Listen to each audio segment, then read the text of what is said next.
This is a review of Peter Do's Spring 2023 show. Before I begin the review, I want to give a little background on Peter Do. He started his eponymous brand in 2018. Prior to that, he worked at Celine under Phoebe Philo, and he did a little stint at Derek Lam. He was also the recipient of the LVMH award from FIT, my alma mater. So I don't think that he worked in fashion for that long. So given that, like the fact that he has a very successful brand since the launch about maybe 5 years ago, is fairly amazing. So let's begin the review.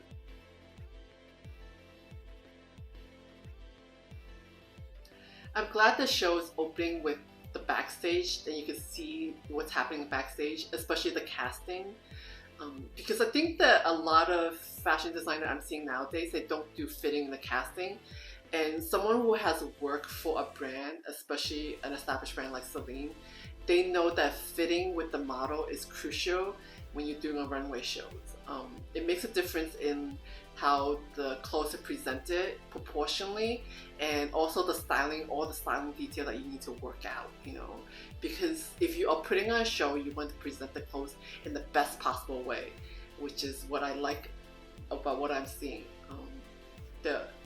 They typically do have the model sometimes, you know, do a little walk with the clothes to see how it moves and stuff like that. So I am very happy to see that he is doing the right thing backstage, you know, before the show. Also in the casting of the models. So the first opening is this K-pop idol from NCT, and I'm a little bit of a K-pop fan, so I can tell you that I think there's like 3 or 4 K-pop idols in this show from this record company called SM Entertainment, I think. So I think a lot of people said that, you know, he made this new open back jacket for menswear, and something like it's something new to him, you know. And I can tell you it's not. I've seen it before. I'm not sure. I've seen it like in a few years already. So this open back concept, I could say that it's done. The first time I noticed it, I think it was in 2011, 2012, on shirts, and then I saw it take on in jackets, in women's wear mostly, you know. And I think like in menswear, you know, maybe in 2015, 2016 I saw it. It was like a thing back, you know, in the 2014 to 2015. You go look at some of the collections. I do like the styling of this open shirt thing. I feel like it's a fashion thing that's out of Thailand. They do have, you know, a lot of men who are wearing exposed shirts like that. It's a styling choice. Yeah, I follow like a lot of fashion globally. You know, in Asia there are different fashion shows. Japan has a fashion show. China has a fashion show. South Korea has. Thailand has, and there are a lot of fashion shows going on at any given time out of Asia. And I see a lot of the styling. I can see, you know, from those shows in the show, which is very interesting. I'm happy that Peter Do is doing this because, again, because he's a Vietnamese fashion designer, so I think he's taking a lot of inspiration from other Asian fashion designers, you know, out of Asia. I can see the styling, and because there's like this whole thing about cultural appropriation, so I'm glad that a Asian fashion designer is taking influence from other Asian designers, you know, so kind of bringing into a more like US audience. And I do like the representation of the models, you know, a lot of them being Asian more than typically what you see.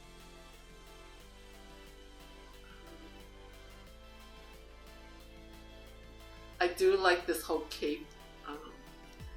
I feel like it's a very cool, modern, you know, superhero cape thing, but it's make it fashion. So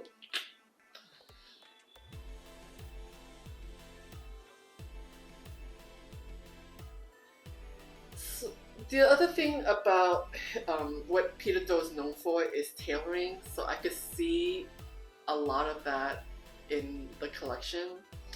Um, the oversized shirt and the styling, I do like that. And the platform shoes with the heels.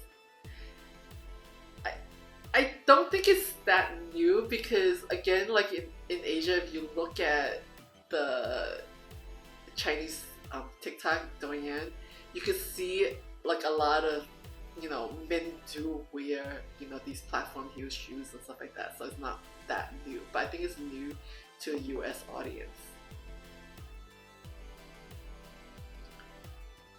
I like the fact that, you know, the pants are pretty well fitted because I don't see a lot of crotchiness, which is something that I don't like about pants, and I think a lot of people don't know how to do pants, so I'm always on the lookout for it, whether it's crotchy or there's whiskering on, things like that. And this print, I'm not sure if he's done prints before, but this is the first time I've noticed prints, you know, on the runway. I think this is only like the third time he's done a runway show. I think he's presented before, but not. This is the third runway show. And if you break down the pieces in itself, you know, it's completely wearable and you can style it differently if you take the pieces individually.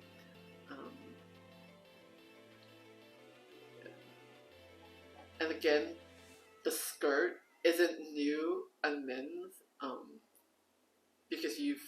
because I'm sure he's followed K-pop and he knows that, you know, there are a lot of K-pop idols that do wear skirt, and if you watch like street fashion out of Asia, you see like a lot of guys do wear skirts. It's not that uncommon. I think it's only like a little more uncommon here, but I think in the past 2-3 years you see like even celebrities are getting into wearing the skirts kind of thing. The big tote bag. I'm not sure if this is the like second or third collection I've seen with the oversized. That's an angry New York walk that people just don't get.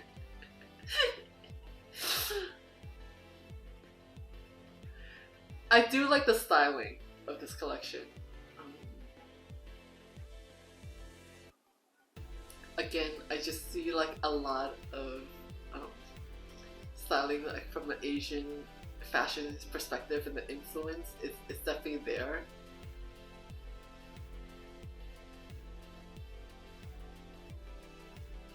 And this skirt, this half wrap skirt, because I've seen it, I think in the early 90s. I know a lot of people think the 90s is just, you know, low rise and cutouts and whatnot, but it isn't like that. I've lived through it, so I know. I do like this printing. I'm not sure if it's a dyeing or it's a print or silk screening, but it reminds me a little bit of the Alexander McQueen, the spray paint dress. It's got that little feel about it. But I'm curious whether if it's printed, digital prints or silk screening.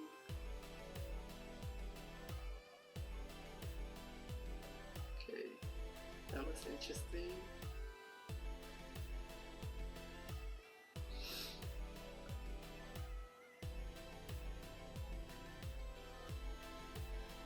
This is the second print. I think the first one was the gray one, and no, this is the third print because the second one was that tie-dye kind of effect.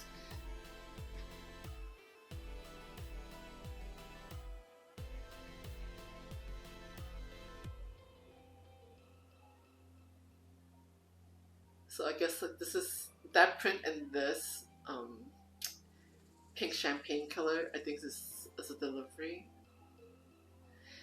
I'm already seeing like repeat bodies, so which I do like, you know, when designers use repeat bodies, because they're not creating a lot of styles, but they're creating different looks using different fabrications, you know. So if you don't like something in solid, you can get something in print. If you don't like something that's in this color, you can get in the color. So that's the thing with delivery windows.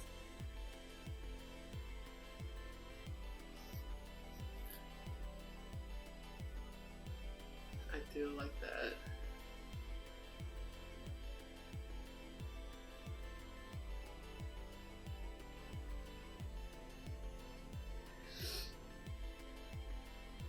I know that that's the bigger, maybe plus size model. I would like to see it. I would like to see her in a different outfit, basically. Not that outfit looked bad on her, but I think that there were a couple other looks that I would have liked to see on that model. Because everyone has been very, very linear, you know, in the presentation of models so far.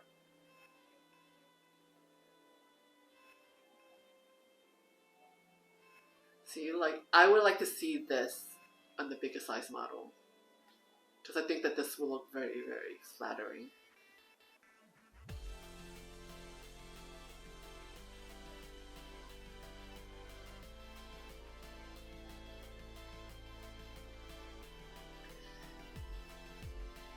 Okay, is this another print?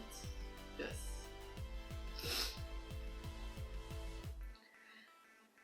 So there isn't any wild colors. It is still black and white, and even the prints, I've seen like 2 great prints, maybe 3.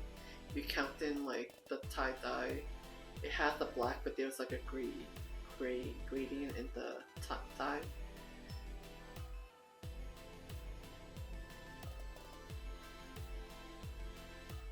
So if you break down the pieces individually, I think that it's completely wearable, and I think like some of the pieces are a lot more basic that you could get a lot more mileage out of. And then I could see that there are certain styles in this collection that are accent pieces, you know. And I think it could fit into, again, the style aesthetic. I feel like the way it could present it, I think there are quite a few pieces that, you know, overall it's very minimalist, but it's also it's got a very edgy kind of style aesthetic behind it. So even though it's like basic in the minimalist way, but the way that it's styled and cut, I think there is like a masculine element behind it, which is why I say it's edgy. So I do really like this collection because I see there's a lot of wearable pieces and a lot of ways to style it. So I cannot wait to see what stylists are gonna do if they pull from this collection and how they're gonna present it. And I am curious and who is gonna be borrowing the pieces for red carpet or whatnot. And I want to see what's going to be out there for editorial from this collection, because I feel like there are a lot of great editorial pieces, and I think it'd be very cool to style. So I'm excited about this collection.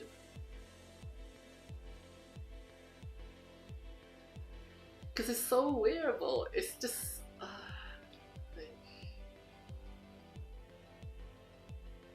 and the fact that I don't think a lot of these pieces will go out of style or becomes trendy or whatnot. Because I think if you could kind of uniquely buy it to your own personal style and you style and you think about it, I could see like it fits into so many different elements to create like different outfits and stuff like that. So it's a very interesting collection.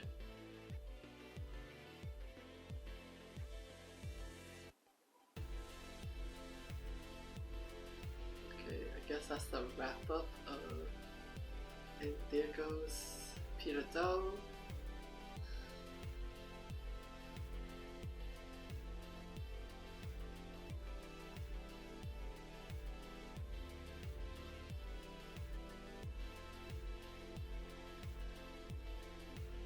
That's the mom.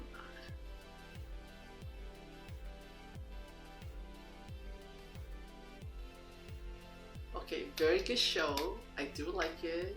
I do like the fact that it's very wearable. I like the fact that there's good representation of models. So, thumbs up.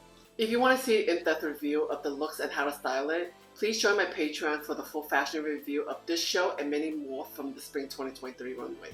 I really like this collection because it really is expanding Peter Do's styles, and he's expanding as a designer, so I'm looking forward to each of his collections from the beginning until now. So there is one very interesting thing. I know that there's something going on the internet saying that he created the spacer fabric, which isn't true. It's only clarified that he created a type of spacer fabric. If you don't know what spacer fabric is, it's basically 2 layers of fabric, and the reason why it's called spacer is there is actually in between a cushioning in between, and that's why it's called spacer. It's the way that the fabric is made. So spacer fabric isn't new. I think it's coming from different industries. I think it came from like the car industry, the furniture industry, and things like that. And then it came to fashion. I don't know when. I feel like it's been around for like a decade or so. I know of other designers have used it, and I think that there might be like a couple of designers that even use a similar type of spacer fabric like him. So that being said, like, it's cool that he created a type of spacer fabric. It's uniquely his own. But I just want to do the correction that it didn't create spacer fabric, because spacer fabric in itself is a type of textile. So anyway, so with that said, I enjoyed this show and I hope you did too. I hope you liked this video. Give a thumbs up if you did. Please leave a comment below if you have any questions. And please subscribe and help me grow this channel. Thank you. Bye.